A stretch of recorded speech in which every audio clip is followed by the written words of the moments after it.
जय हिंद दोस्तों। आज के सेशन स्टार्ट करते हैं और सेशन स्टार्ट करने से पहले आपको बोर्ड पे कुछ दिख रहा होगा, special question RRB NTPC group D 2021 top 10 question daily discuss exam day 1। मतलब एग्जाम डे 1 का मतलब हुआ जितने वीडियो आपको आएंगे, लेक्चर आएंगे, एग्जाम डे के 1 के नाम से आपको लगातार आपको थंबनेल पे लिखा होगा और इसी प्रकार से आपको दिखेगा और आप लोग अच्छे ढंग से पढ़ाई करें और आगे बढ़ें। तो प्यारे दोस्तों, जैसे कि हमने कहा था, जो क्वेश्चन आपको बोर्ड पे दिख रहा होगा, जो भी सीरीज आपको बोर्ड पे दिखेगा एग्जाम में पूछा जा चुका है और लेटेस्ट जो भी एग्जाम होने वाला है या हो चुका है, ओनली फॉर रेलवे के जितने भी पोस्ट होते हैं उसके बोर्ड के साथ, उसके ईस्वी के साथ हमेशा आपको साइड में दिखेगा।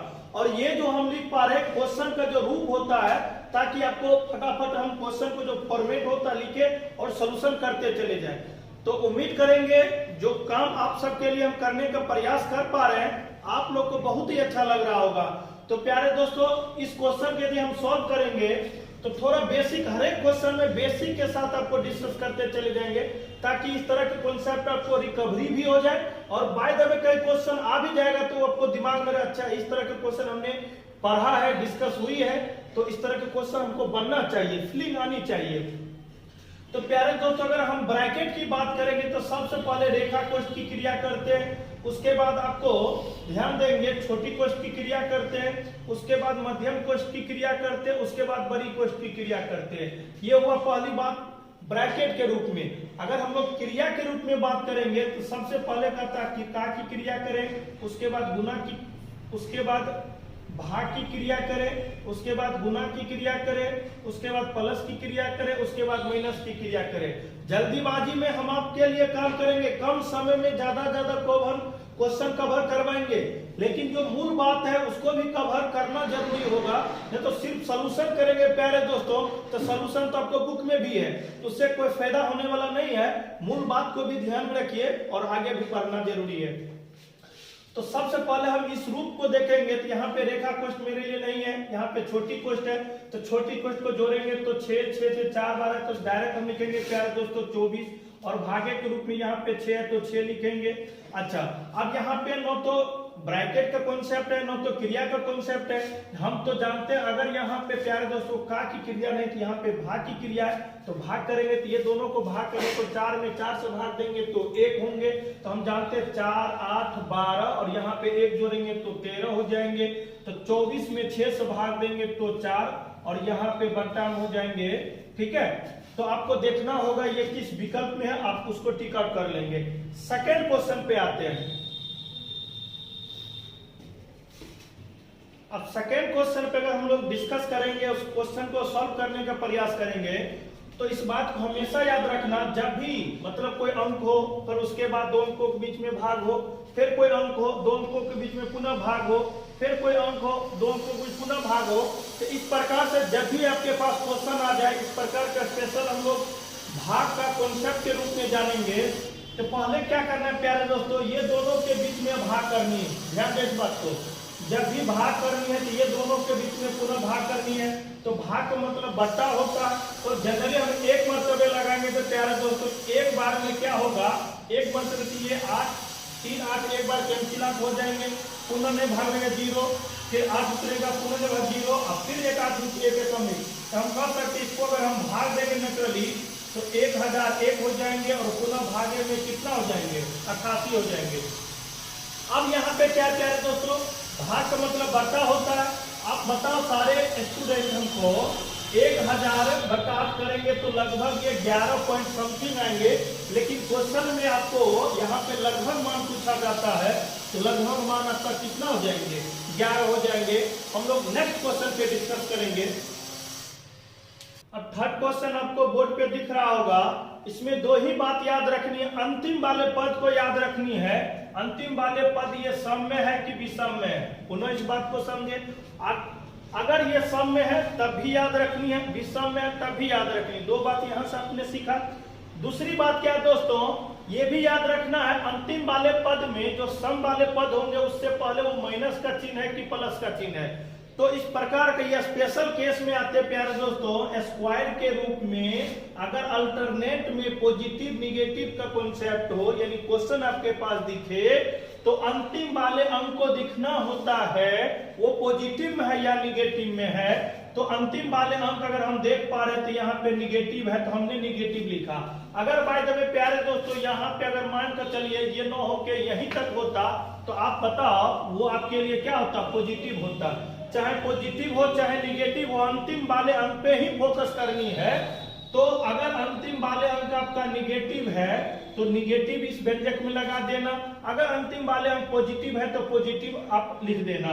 तो यहाँ पे निगेटिव है तो हम डायरेक्ट लिखेंगे 10 और 10 में 1 जोड़ेंगे 11 और अपॉन में 2, इसको आप क्रिया करेंगे तो माइनस कितना 55।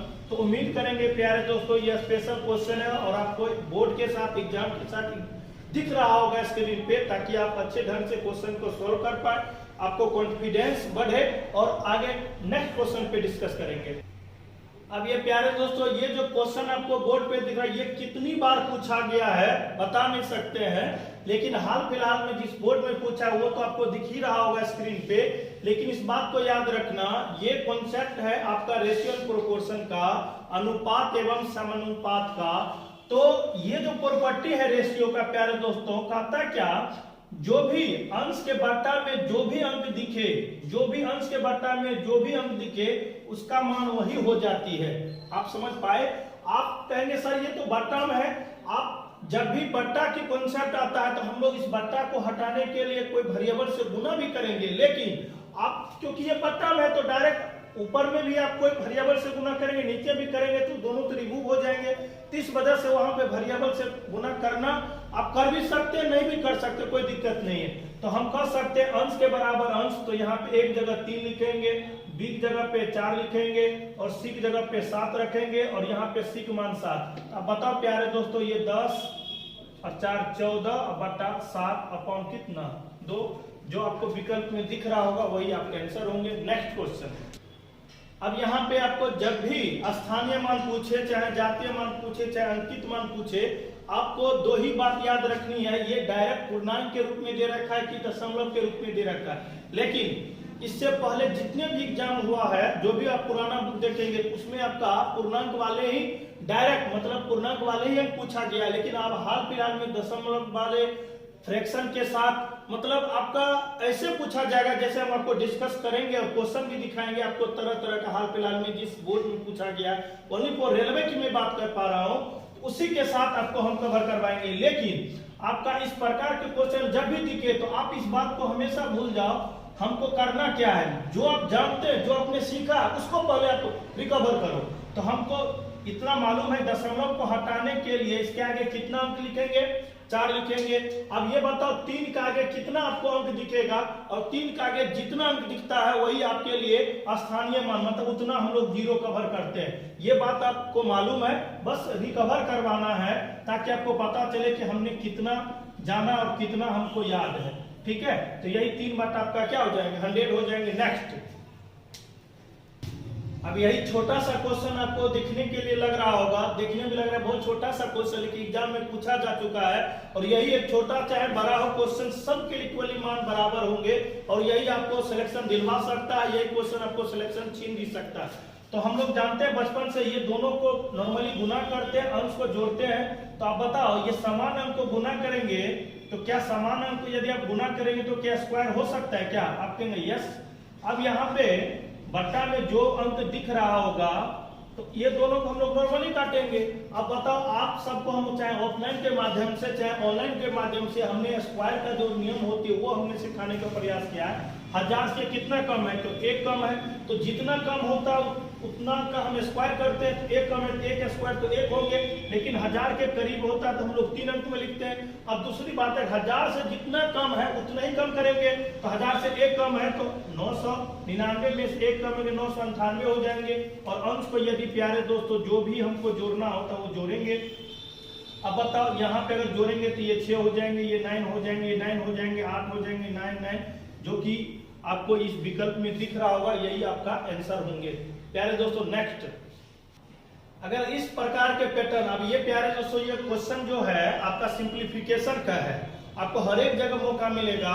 तो हम इस तरह के क्वेश्चन जब भी मेरे पास आ जाए, जैसे आप जानते हैं, इसी ने क्या अपने जानते हैं, बस उसको बेसिक नीड को अपने आप का कोरिलेट करो। तो ये हो जाएंगे 6 में से 1 जाएंगे तो 5/3, फिर इसको कोरिलेट करो, कैलकुलेशन करो तो 10 में से 3 जाएंगे तो 7/5, फिर इसको कवर करो 14 में से 5 जाएंगे तो 9/7। तो एक बात हमको समझ में आ चुका है प्यारे दोस्तों, यहाँ भी करेंगे तो 9 दूना 8, 9 दूना 8 1 9, 9 दूना 8 1 9, और यहाँ पे माइनस करेंगे 9 9 7 और बट्टा में 1। हमने जैसे यहाँ पे घटा के लिखा है कि हमने यहाँ पे नहीं घटा है, उसकी आवश्यकता भी नहीं है, हम डायरेक्ट लिखेंगे।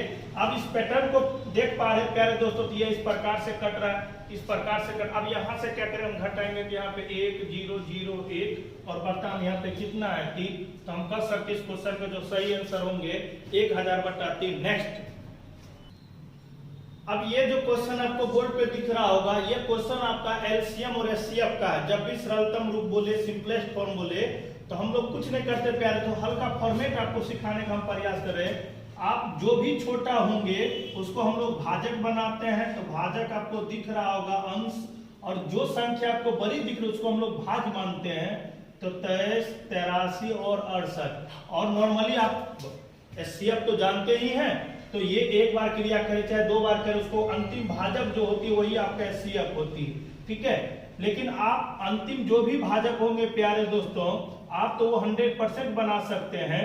लेकिन ये आप ये याद रखना, इस तरह के क्वेश्चन को हम कितने कम समय में सॉल्व कर पाएंगे उसको समझना बहुत जरूरी होती है।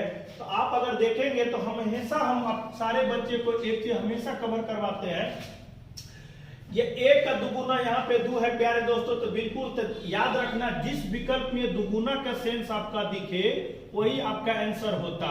लेकिन यहाँ पे किसी भी विकल्प में आप देखेंगे तो दुगुना का सेंस अभी हो या न हो, जिस विकल्प में दुगुना होगा तो बिल्कुल मेरे लिए आंसर होंगे। लेकिन यहाँ पे न्यूनतम मान भी पूछा जा रहा है, ये भी आपको याद रखनी है। तो हम दुगुना के रूप में अगर चेक कर पाएंगे तो मेरे लिए बिल्कुल होंगे। लेकिन ये भी याद रखना है, क्या आगे भी चेक कर पा रहा है, ऐसा कोई रीजन आ रहा है, ऐसा कोई ऑप्शन टेली कर रहा है क्या? तो अगर हम देखेंगे तो 12 दूना 24 और 24 से 1 कम होती है 23। तो हमको ये भी देखना है, जैसे मान के चलेंगे ये 2 है प्यारे दोस्तों, 2 का दुगुना जैसे 4 है, तो दुगुना का अगर सेंस में आ जाए तो मेरे लिए 100% सही होगा। लेकिन दुगुना के सेंस में अगर नहीं आवे बाय द वे, जैसे आप इसको छोटा करेंगे तो 1/2 है, लेकिन 1/2 आपके लिए सही होता। लेकिन ये भी याद रखना कि यहाँ पे क्या पूछा जा रहा है, न्यूनतम मान। तो थोड़ा सा समय हम इस वजह से देने का प्रयास कर पा रहे हैं ताकि आपके लिए आसान हो जाए। तो यहाँ पे देख रहे 12 दूना 24, 24 से 1 कम, तो जिस विकल्प में होंगे आपके लिए आंसर, तो आपके किसी विकल्प में है जो ऑप्शन नंबर आपका क्या हो जाएंगे, 4 हो जाएंगे। नेक्स्ट, अब प्यारे दोस्तों क्वेश्चन नंबर 9 की बात करेंगे। तो आप जानते हैं रूट के अंदर ये कॉन्सेप्ट है, तो हम जानते हैं बट्टा पर के क्रिया करते 144 और 25 जोड़ेंगे तो 169 हो जाएंगे, और बट्टा में 144, 169/144 तो ये हो जाएंगे 13/12 हो जाएंगे। ये 1 + x/12। अब इसको अगर हम भाग देते हैं तो 1 पूर्णांक, ठीक है, 12 और ये 1 + x/12। अब कहेंगे सर आपने तो पूर्णांक का, प्यारे दोस्तों 2 पूर्णांक 1/2 को क्या 2 + 1/2 भी लिख सकते हैं। आप कहेंगे सर कैसे, तो आप जानते हैं बट्टा पर के क्रिया करते थे, हो जाएंगे 4 + 1, ये 5/2, और यहाँ पे भी हम डायरेक्ट गुना करें 2 दूना 4 1 5/2।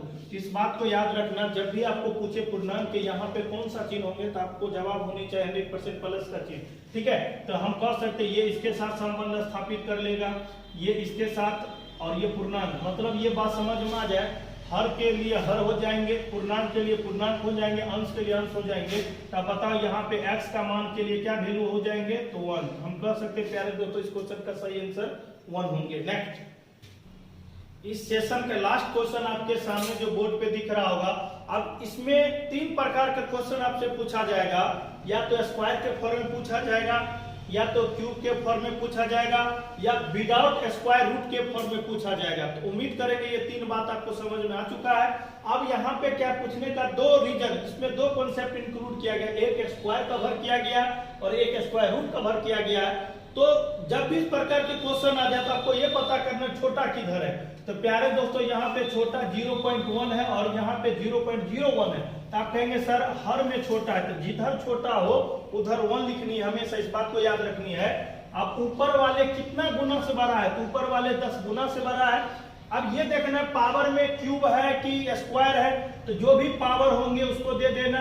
और ये भी याद रखना ये किसके अंतर्गत है, तो स्क्वायर रूट के अंतर्गत है, तो स्क्वायर लिख देनी, ठीक है। अब हम कह सकते हैं प्यारे दोस्तों 10 का स्क्वायर तो 100 हो जाएंगे बटा 1। अब पुनः इसको स्क्वायर रूट निकालेंगे तो 10 बटा 1 बराबर कितना 10। तो उम्मीद करेंगे प्यारे दोस्त इस क्वेश्चन का जो सही आंसर होंगे आपका 10 होंगे। तो आज का सेशन आप सबके लिए कैसा लगा कमेंट करें, और अभी तक वीडियो को लाइक नहीं किए तो कर लीजिए। नेक्स्ट वीडियो जब अपलोड होंगे सबसे पहले नोटिफिकेशन